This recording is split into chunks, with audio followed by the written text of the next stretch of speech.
Entonces voy a comentaros brevemente un poco la propuesta.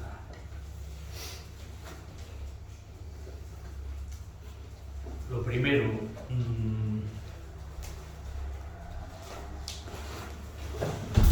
creo que es una oportunidad de nuevo, ¿no? de reencontrarnos. Ya veis que la presencia, la presencialidad a la hora de meditar, bueno, es otra cosa que los encuentros online que hemos tenido, que no ha estado mal, pero al estar presentes hay un contacto con la totalidad de cada uno, ¿no? Y esto me imagino que lo notáis todos, o por lo menos yo lo noto, vamos, me parece que es importante, ¿no? Entonces, me gustaría deciros que esto no es un grupo Zen, o que no es mi pretensión que sea un grupo Zen, ni un grupo Advaita, ni un grupo nada, sino la propuesta es que participar en un grupo de introspección dinámica o de autoindagación a través de herramientas que conocemos por experiencia, que son muy eficaces y muy potentes para incrementar la capacidad que tenemos para ver, para comprender o para apercibirse o apreciarse mejor. Apreciarse, aunque también nos vale desde el punto de vista afectivo, me refiero a apreciarse en la medida en que si miramos atentamente algo, vamos a apreciar mejor sus propiedades, sus características o sus cualidades, ¿no? Es decir, que la proposición, en general, la proposición meditativa, las prácticas meditativas de tipo intuitivo, de tipo no especulativo, no ideativo, como puede ser el Zazen o como pueden ser otras prácticas, porque el Zazen en definitiva es una práctica que el budismo Zen toma de una práctica mucho más antigua de la tradición, de las prácticas que se realizaban en la época de los Upanishads o anteriores, ¿no? En la India, ¿no? En toda la zona del Valle del Indo. Entonces, lo que tiene esta práctica tan importante es que permite acercarse a la realidad desnuda o al sentido del estar aquí o a la pregunta, a la gran pregunta filosófica, religiosa o existencial, psicológica también, si queréis, que es ¿quién soy yo? No es qué es el hombre, sino ¿quién soy yo? Es la pregunta cuya respuesta es una vivencia, no es una ideación, no es una pregunta ideativa, discursiva, racional, sino que es una pregunta que se hace o nos hacemos desde la consciencia, ¿no? Desde nuestra capacidad de darnos cuenta, para digamos, encontrar, ¿no? la respuesta, pero como vivencia, ¿no? Entonces, el asunto está en que el nivel ordinario de consciencia no permite ahondar, no permite encontrar cierto tipo de respuestas o apercibirse de ciertas cuestiones.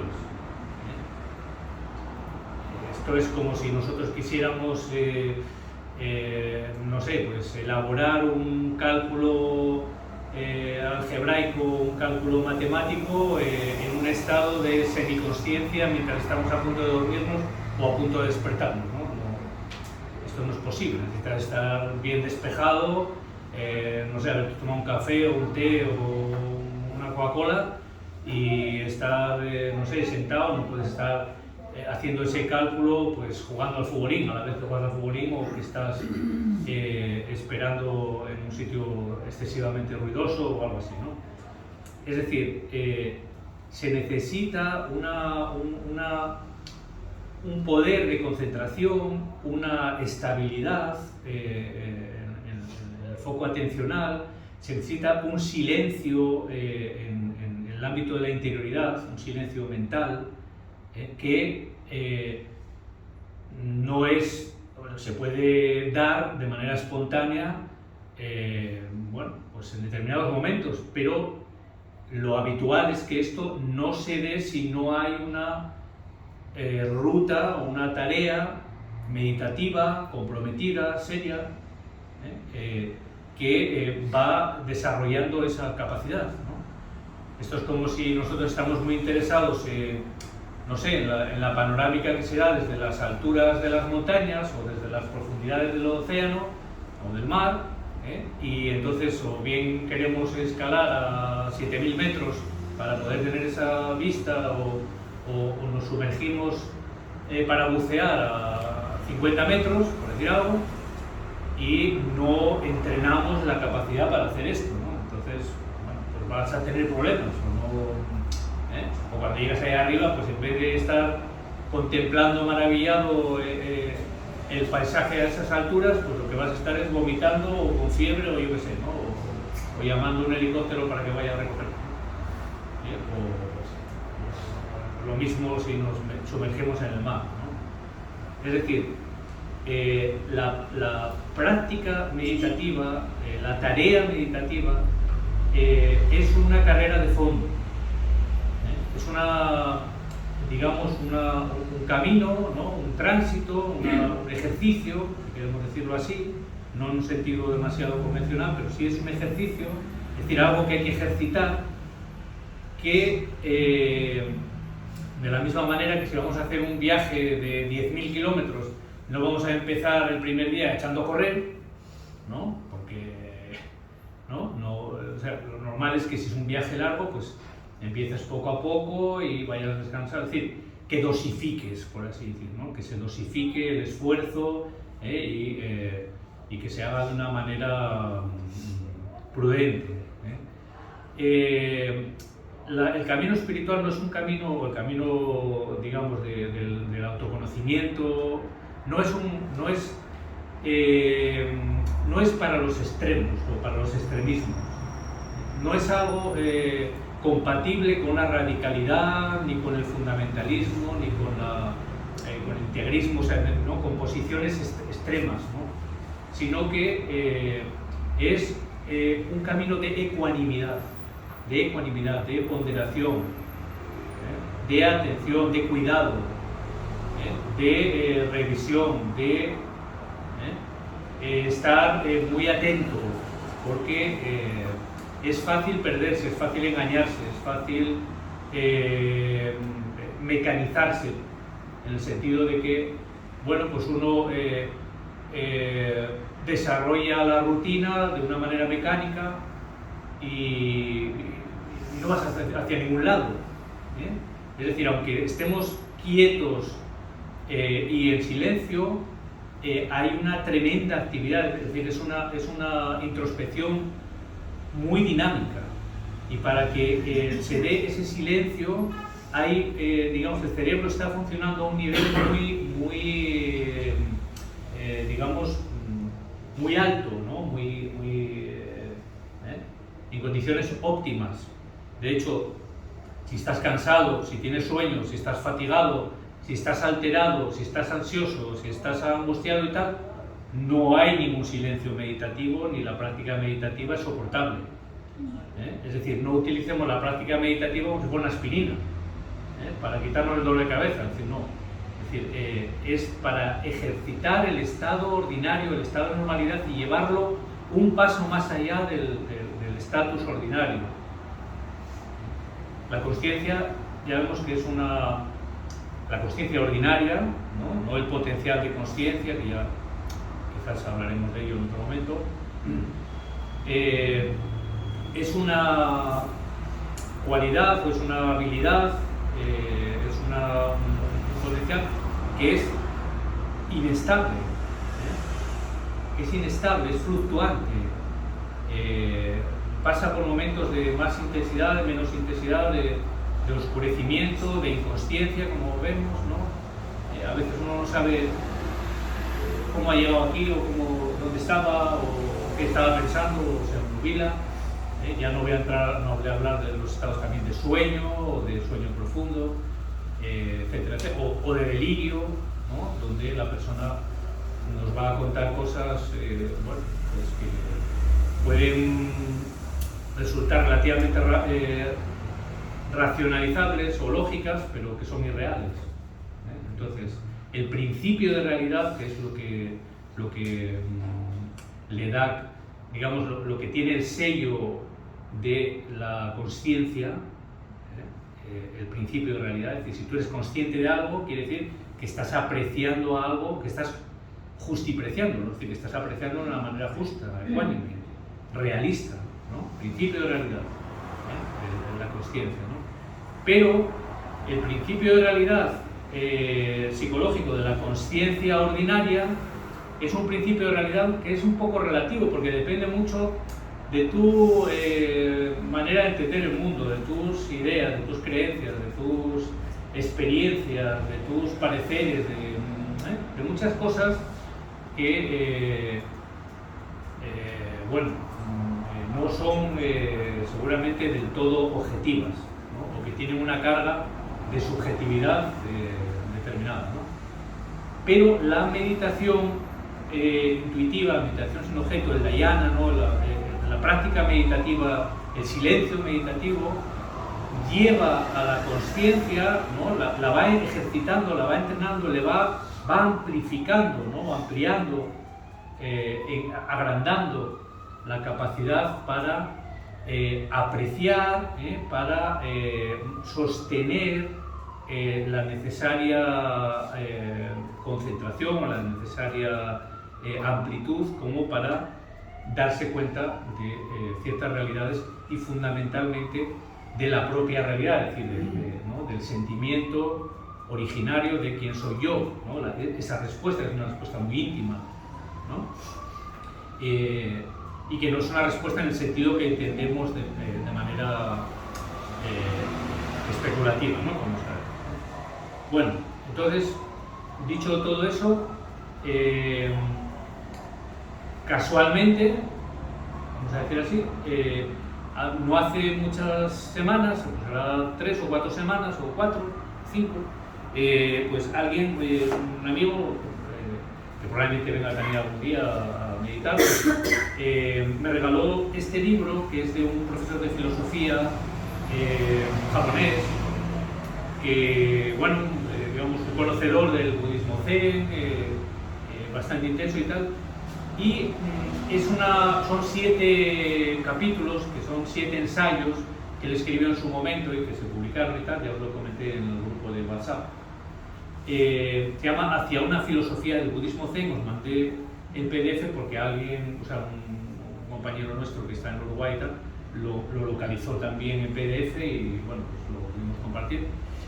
Y es un libro, no es fácil de leer, y menos de entender para quien no tiene práctica en el silencio meditativo. Pero para quien ya tiene una cierta práctica en el silencio meditativo, aquí se dicen cosas muy sustanciales y muy interesantes desde mi punto de vista, ¿no?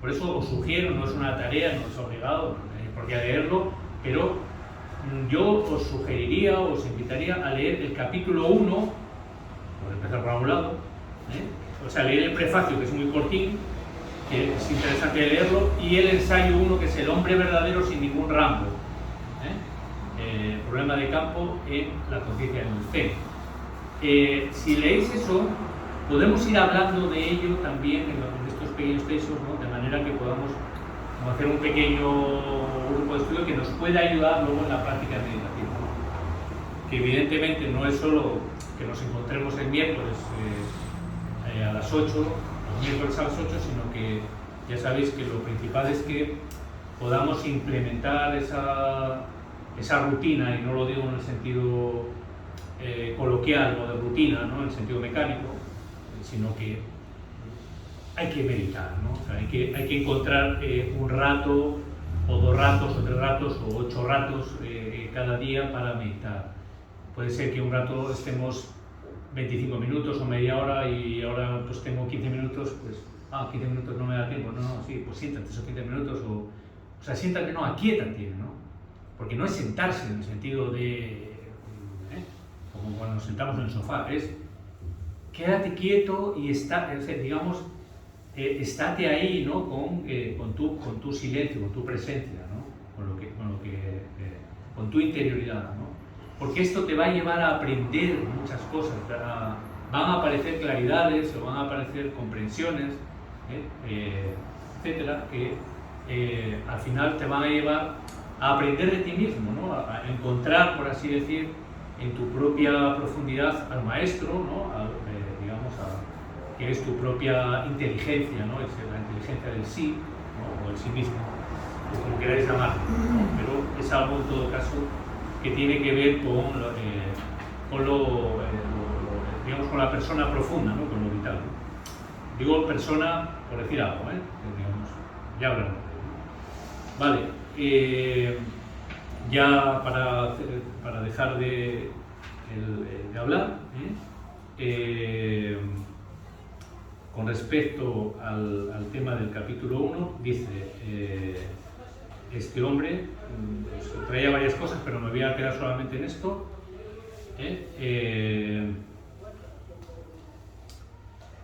Dice,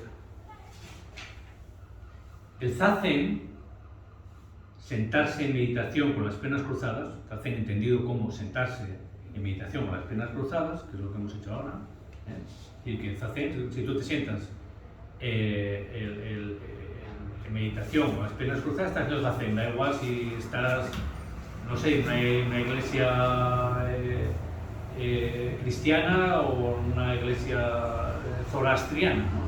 Bueno, el zazen, sentarse en meditación con las piernas cruzadas, es un medio específicamente concebido, es decir, que es un ingenio, está desarrollado específicamente concebido para que el sujeto pueda ahondar todavía más profundamente en su propio interior, de manera que el yo bifurcado, dividido, que es donde normalmente estamos, el yo disociado en el sentido de sujeto y objeto, pueda recuperar su unidad originaria. Me voy a quedar ahí. Entonces, es un medio específicamente concebido para que nuestra consciencia, nuestro principio de realidad, pueda encontrar una unidad originaria que hemos perdido al hacernos conscientes o al desarrollarse en nuestro aparato mental la consciencia del yo, pero con eso hemos pagado un alto precio, que es perder, digamos, esa filiación, ¿no? Con la unidad o con el uno originario, que podemos reencontrar a través de, digamos, de una búsqueda consciente y de una voluntad de tarea, ¿no? Que es lo que estamos proponiendo y para lo que estamos, o yo diría que para lo que estamos aquí, ¿vale? Así que no me enrollo más y hasta aquí. Vamos a hacer la segunda práctica y luego 5 o 10 minutos, pues si queréis comentar algo.